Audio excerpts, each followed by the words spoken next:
आगे बढ़ते हैं। आज बजट सत्र का दूसरा दिन है। प्रश्नकाल के साथ कार्रवाई शुरू होगी। राज्यपाल अभिभाषण पर आज से बहस है। सदन के पटल पर 32 प्रश्न रखे जाएंगे। उद्योग, चिकित्सा, सहकारिता, अल्पसंख्यक मामलात, महिला एवं बाल विकास, जनजाति क्षेत्रीय विकास, श्रम विभाग, तकनीकी शिक्षा विभाग से जुड़े सदन में सवाल होंगे।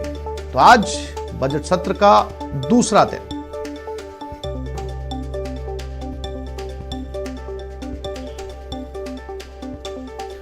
और प्रश्नकाल के साथ ही जो है वो कार्रवाई शुरू होगी। एक बार फिर से अपने दर्शकों को बता दें कि सदन के पटल पर आज 32 प्रश्न रखे जाएंगे, जिनमें उद्योग, चिकित्सा, सहकारिता, अल्पसंख्यक मामलात, महिला एवं बाल विकास, जनजाति क्षेत्रीय विकास से जुड़े ये सारे सवाल होंगे। इस आंदोलन में अच्छी खासी सियासत कर रही है कि राजस्थान में टोल नाके निःशुल्क होना, ये निश्चित रूप से माना जा रहा है कि इस आंदोलन के जरिए कांग्रेस पार्टी अपने प्रदेश में और इस आंदोलन के पीछे अवसर ढूंढ रही है। केंद्र सरकार और मोदी जी की उन तमाम नीतियों को दरकिनार करते हुए एक तरीके की अराजकता और अफवाह और भ्रम के जरिए लोगों में एक किस्म का असमंजस पैदा करना चाह रही है। निश्चित रूप से राजस्थान की सरकार जिस तरीके से पिछला 2 साल का कार्यकाल इसका बीता है, आज राजस्थान के अंदर क्राइम जिस तरीके से बढ़ा है, एक के बाद एक घटनाएं, चाहे वो गैंगवार की घटना हो, चाहे राजस्थान के प्रशासनिक और पुलिस के अधिकारियों का पिटना हो, ये एक श्रृंखला बन चुकी है। कभी धौलपुर के अंदर घटना घटित होती है, कभी सवाई माधोपुर के अंदर होती है, कभी भीलवाड़ा के अंदर होती है। तो अपराध से जुड़ी हुई घटनाएं भी हैं और किसानों के कर्ज माफी का मुद्दा भी प्रमुख रूप से है। ग्रामीण क्षेत्र के अंदर पेयजल के अंदर भी उपलब्ध कराने में ये सरकार नाकाम साबित हुई है। इन तमाम मुद्दों के आधार के ऊपर हम सरकार को घेरने का काम करेंगे। सरकार ने 1000 जनता क्लिनिक खोलने की घोषणा की थी बजट में, और 2 साल निकल गए, अभी तक केवल मात्र राजस्थान सरकार ने 12 जनता क्लिनिक खोले हैं। उनमें भी कोई स्टाफ नहीं दिया है, ना कोई नियुक्तियां की है, ना कोई भर्तियां की है। इधर का स्टाफ उठाकर उधर लगाया है, और कई जगहों पर तो मंत्री जी फीता काट कर गए और स्टाफ भी उनके साथ साथ पीछे पीछे ही चल दिया। भगवान भरोसे सरकार चल रही है और राम भरोसे जनता क्लिनिक चल रहे हैं। न तो सरकार के पास कोई सूझबूझ है, न काम करने की क्षमता है, न काम करने के इनके पास कोई साधन है। फिर खान नाम के एक व्यक्ति जो मोबाइल पर अवैध रूप से चैनल चलाते रहते हैं, ये भी एक बड़ा असामाजिक तत्व है। सरकार मौन है, और जो आंसू पाया नाम का जो बदमाश है, उनकी शांति धारीवाल जी से दोस्ती है, और इसीलिए उनके फोटोज वगैरह सब उनके साथ हैं, उनकी गाड़ी में घूमता रहता है। वह विधायकों को अपने क्षेत्र के या महत्वपूर्ण मुद्दे जो पर्चे के माध्यम से उठाए जा सकते थे, अब वो नहीं उठा पाएंगे, जिसका निश्चित रूप से ये विधायक के जो अधिकार हैं उसको भी प्रभावित करेगा। और इसी खबर पर ज्यादा जानकारी के लिए बात करते हैं। हमारे साथ लाइव जुड़ गए हमारे संवाददाता बाबूलाल धायल। बाबूलाल, जो विपक्ष के सवाल सुने जो सदन में उठाए जाएंगे, उससे यह अंदाजा तो हो गया कि आज जो सदन है वो बहुत गर्मा गर्मी रहने वाली है, बहुत हंगामा खेज रहने वाला है। लेकिन बावजूद इसके जो लिख कर दिए गए हैं वो 32 सवाल पूछे जाएंगे, जिसमें तमाम मुद्दे हैं। उद्योग है, चिकित्सा, सहकारिता, अल्पसंख्यक मामलात है। इसके साथ ही बाबूलाल, अभी हम मदन दिलावर को सुन रहे थे, उनका ये कहना है कि कुछ लोग जो है वो यूट्यूब पर अपना चैनल खोल के बैठे हैं जिनके पास लाइसेंस नहीं है। ये क्या पूरा मामला है इन सवालों के साथ साथ?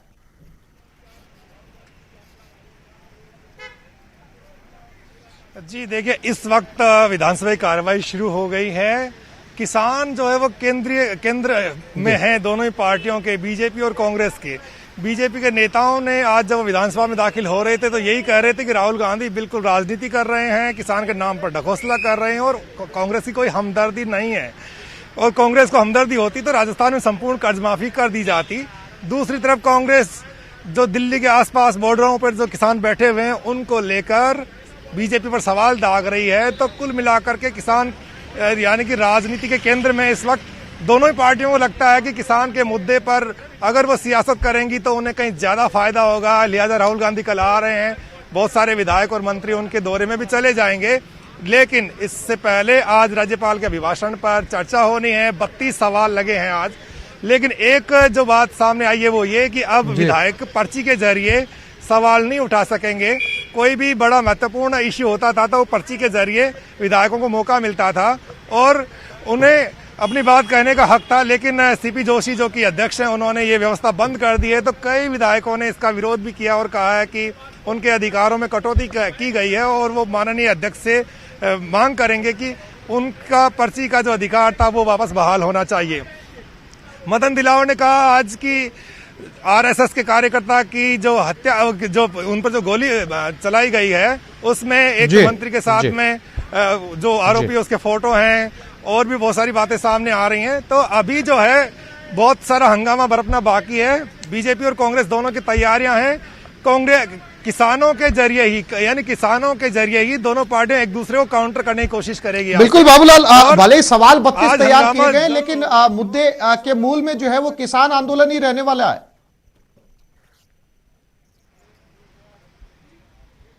बिल्कुल, राहुल गांधी आ रहे हैं तो बीजेपी के पेट में दर्द होना स्वाभाविक है। तो बीजेपी के नेता जो है वो चीख चीख कर ये कह रहे हैं कि राहुल गांधी अगर किसानों के हिमायती होते तो 10 दिन में संपूर्ण कर्जा माफी क्यों नहीं करा पाए राजस्थान में।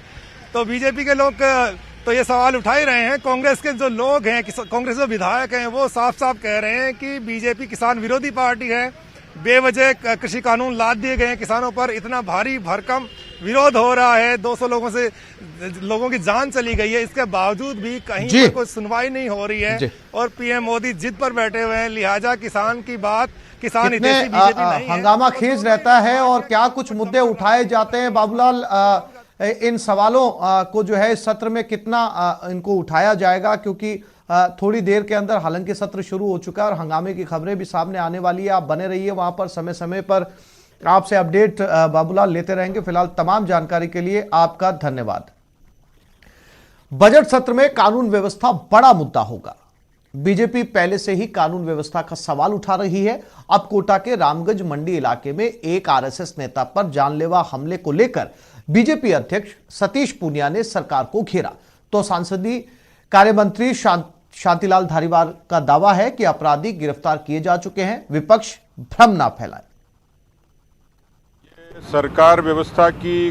सरकार की कानून व्यवस्था की बानगी है कि अपराधी बिल्कुल बेखौफ हो गए और उन्होंने न किसी प्रमुख संगठन के प्रमुख व्यक्तियों को छोड़ा, न भगवान की मूर्तियों को छोड़ा और राजधानी जैसी जगह में दिन दहाड़े इस तरीके की वारदातें लगातार होती रही हैं। इस घटना से ये प्रत्यक्ष तौर पर साबित हो गया है कि कानून व्यवस्था सरकार के हाथ में नहीं है और अपराधियों के हाथ में प्रदेश की कानून व्यवस्था खेल रही है। सारों को गिरफ्तार कर लिया गया, तीन मुलजिम थे, तीनों को पकड़ लिया गया उसमें। खड़े करने के हम भी मानते हैं कि गलत गोली मारी गई है उसको, और गोली मारी गई है तो गिरफ्तार हो गए।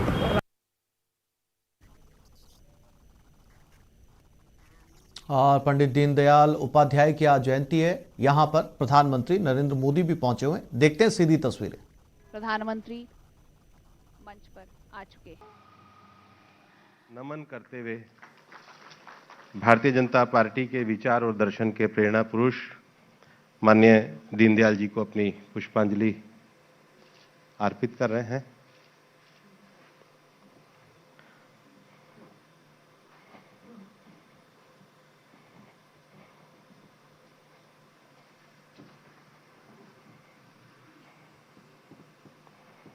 हमारा सौभाग्य है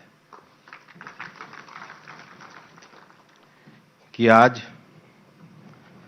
अंत्योदय के जो दीनदयाल जी की दर्शन और दृष्टि थी, जिन मूल्यों का उन्होंने बीजारोपण किया, आज माननीय प्रधानमंत्री श्री नरेंद्र मोदी जी के नेतृत्व में भारतीय जनता पार्टी उन्हीं विषयों को देश में आगे बढ़ा रही है।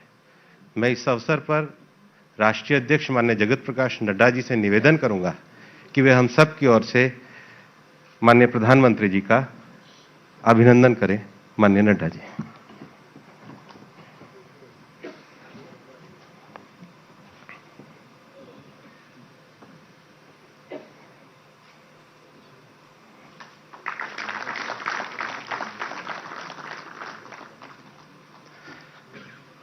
हम सब इस बात से भलीभांति परिचित हैं कि दीनदयाल जी का जीवन संगठन सेवी और तपस्वी का जीवन था।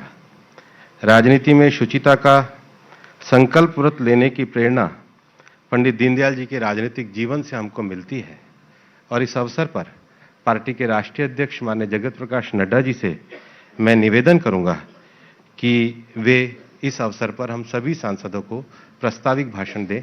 माननीय राष्ट्रीय अध्यक्ष जगत प्रकाश नड्डा जी।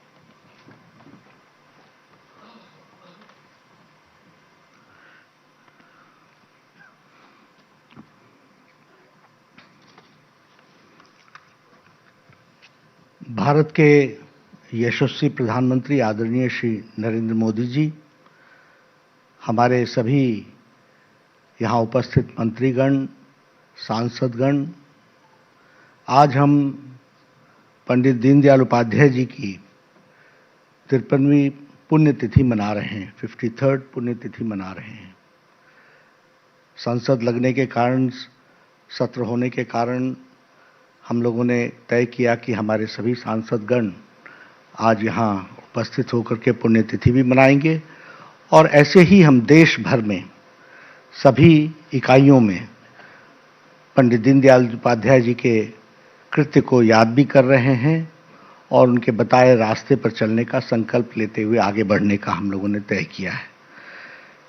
आज ये हमारा सौभाग्य है कि आदरणीय प्रधानमंत्री जी का मार्गदर्शन हमको पुण्यतिथि के अवसर पर मिलेगा और जिस तरीके से प्रधानमंत्री जी का संगठन के प्रति समर्पण और जब भी पार्टी ने किसी भी दृष्टि से कोई भी उनसे निवेदन किया, उन्होंने हमेशा पार्टी के निवेदन को स्वीकार भी किया और पार्टी को मजबूती देने के लिए और पार्टी के मार्गदर्शन करने के लिए हमेशा वो आतुर रहे हैं। आज वो हम सबके बीच में हम सबके निवेदन पर आए हैं। मैं अपनी ओर से उनका अभिनंदन भी करता हूं, स्वागत भी करता हूं और उनके मार्गदर्शन से हमको जो रास्ता मिलेगा उस पर हम सब लोग संकल्प लेकर के चलेंगे, ऐसा हम विश्वास रखते हैं। आज पंडित दीनदयाल उपाध्याय जी की पुण्यतिथि है। हम सब जानते हैं कि भारतीय राजनीति के वह शिखर पुरुष थे और हमारे भारतीय जनसंघ के संस्थापक सदस्य भी थे। लंबे समय महामंत्री रहे, बाद में वो अध्यक्ष बने। बहुत ही रहस्यमय तरीके से वो हम सबको छोड़ करके चले गए और वो रहस्य आज भी बना रहा है। लेकिन उन्होंने बहुत ही कम अवधि में भारतीय जनसंघ को जो गति दी, ताकत दी, उससे हम लोग प्रेरणा लेकर के आज अभी जो भारतीय जनता पार्टी का विशाल स्वरूप और दुनिया की सबसे बड़ी पार्टी बनी है और विचारधारा को लेकर के चल रही है, उसके मूल में पंडित दीनदयाल उपाध्याय जी का दिया हुआ मंत्र है, दृष्टि है, जिसको हम सब लोग लेकर के चल रहे हैं। जहाँ तक उनके खुद का व्यक्तित्व का सवाल था, हम सब जानते हैं कि बहुत कम लोग होते हैं जिनमें कई प्रकार के गुण होते हैं। वो बहुआयामी के धनी थे, बहु प्रतिभा के लिए रुक रहे, जल लौटते हैं।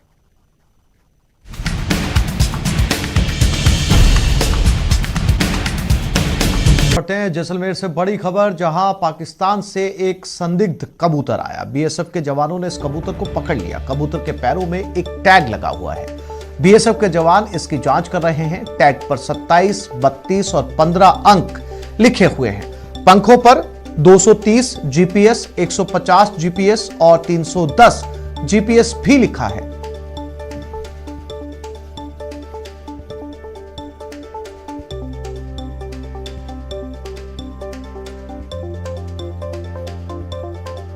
और इन तस्वीरों में आप देख सकते हैं किसी तरह का कोड इसे माना जा रहा है। इसे डिकोड भी करने की कोशिश की जा रही है। किसी तरीके का मैसेज है। आप इसके पैरों में टैग भी देख सकते हैं। ऑरेंज कलर का टैग इस कबूतर के पैरों में लगाया गया। अब इस कोड के क्या मायने हैं, इसके क्या मतलब है, किस तरीके का मैसेज इस पर लिखा हुआ है, इस पर आर्मी इंटेलिजेंस की नजरें हैं।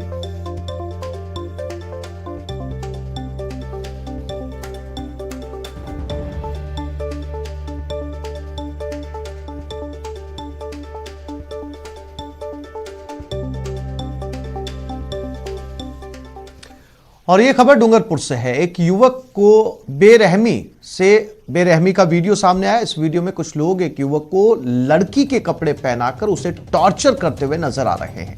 आरोपियों ने युवक के साथ अश्लील हरकतों का वीडियो भी बनाया। बताया जा रहा है कि पीड़ित का भाई एक विवाहिता को लेकर भागा है और इसी का बदला लेने के लिए विवाहिता के परिजनों ने युवक के भाई को किडनैप कर लिया। 3 दिनों तक बंधक बना लिया, मारपीट कर गंजा किया। अब वीडियो वायरल होने के बाद दोवड़ा पुलिस ने मामला दर्ज कर लिया है और मामले की जांच शुरू कर दी है।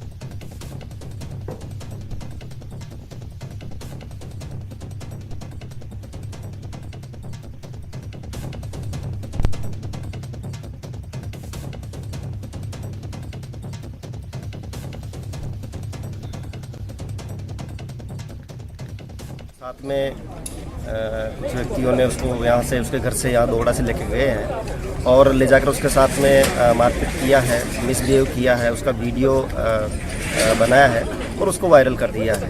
तो उससे एक्सटॉर्शन के तौर पे कुछ पैसे भी लिए हैं। तो इस तरह का एक प्रकरण जो है हमारी जानकारी में आया है और वीडियो भी हमने देखा है। तो उसके तत्काल बाद हमने थाना दोवड़ा के अंदर प्रकरण दर्ज कर लिया है और इसमें नामजद जो है 2 व्यक्तियों को डिटेल। अब दिखाते हैं आपको कैसे शहर शहर लुटेरों ने जमकर उत्पात मचाया। दौसा के रामगढ़ पचवारा में बीती रात बदमाशों ने एक पेट्रोल पंप पर धावा बोला और हथियारों की नोक पर पेट्रोल पंप पर लूट की वारदात को अंजाम देने की कोशिश की। कोटा जिले के मंडाना थाना क्षेत्र में पेट्रोल पंप पर 3 से 4 बजे बदमाशों ने बंदूक की नोक पर लूट की वारदात को अंजाम दिया।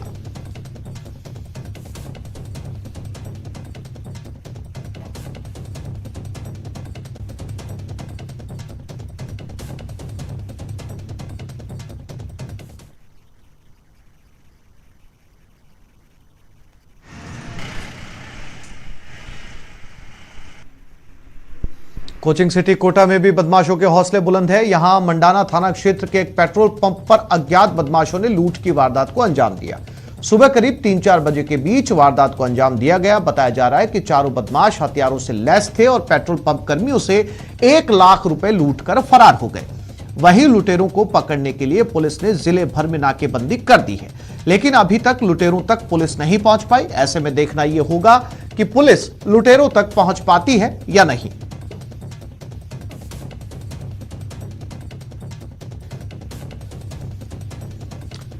और अब बात दौसा की, जहां रामगढ़ पचवारा में बदमाशों ने एक पेट्रोल पंप पर धावा बोल दिया और लूट की वारदात को अंजाम देने की कोशिश की। जानकारी के मुताबिक 3 बदमाश पेट्रोल पंप में एक साथ घुसे और वहां मौजूद कर्मचारियों के साथ मारपीट शुरू कर दी और कैश देने की डिमांड करने लगे। हालांकि मौके पर मौजूद पंप कर्मियों ने तीनों बदमाशों का बहादुरी से मुकाबला किया और उन्हें धक्का मारकर केबिन से बाहर निकाल दिया और केबिन का गेट बंद कर दिया। हालांकि इस दौरान बदमाशों ने पेट्रोल पंप के कर्मचारियों को गंभीर चोटें भी आई। वहीं इस बीच लुटेरे मौके से भागने में सफल रहे। जानकारी मिलने के बाद रामगढ़ पचवारा थाना पुलिस मौके पर पहुंची और सीसीटीवी फुटेज के आधार पर जांच शुरू कर दी है।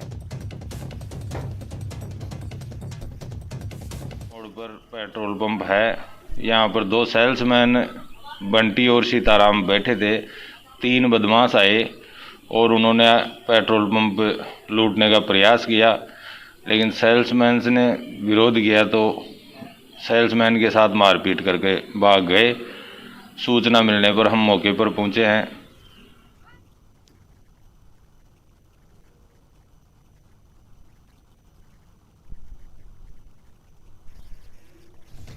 सवाई माधोपुर में भी बदमाशों ने जमकर तांडव मचाया। यहां के गंगापुर सिटी में हथियारों के दम पर बदमाशों ने दुकानदारों से जमकर लूटपाट की। बताया जा रहा है कि लगभग 8 से 10 बदमाशों ने हथियार के दम पर वारदात को अंजाम दिया। बदमाशों के तांडव में लगभग आधा दर्जन व्यापारी गंभीर रूप से घायल हो गए। जानकारी मिलते कोतवाली थाना पुलिस मौके पर पहुंची, जहां बाजार में घटना को देखते हुए एहतियात बतौर अतिरिक्त पुलिस बल तैनात किया गया है। साथ ही घायलों को गंगापुर सिटी के सामान्य अस्पताल में भर्ती करवाया गया, जहां उनका इलाज चल रहा है। हालांकि अभी तक कोई भी बदमाश पुलिस की पकड़ में नहीं आ सका। घटना को लेकर गंगापुर सिटी कस्बे में तनाव का माहौल बना हुआ है।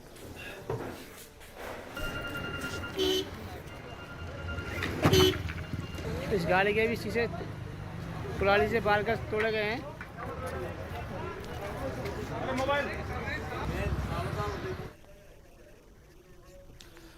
जैसलमेर में फिर रंग जमने वाला है। 25 फरवरी से मरु महोत्सव का आगाज हो रहा है। सरकार की ओर से मरु महोत्सव की मंजूरी मिल गई है। अब जिला प्रशासन महोत्सव की तैयारियों में जुट गया है।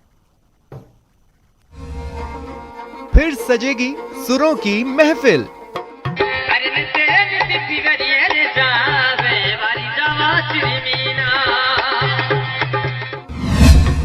फिर जमेगा रंगीलो रंग।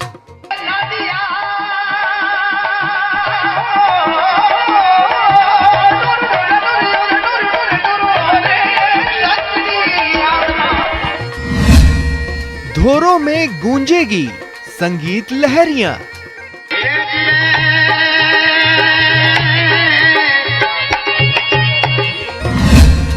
फिर गुलजार होगी स्वर्ण नगरी।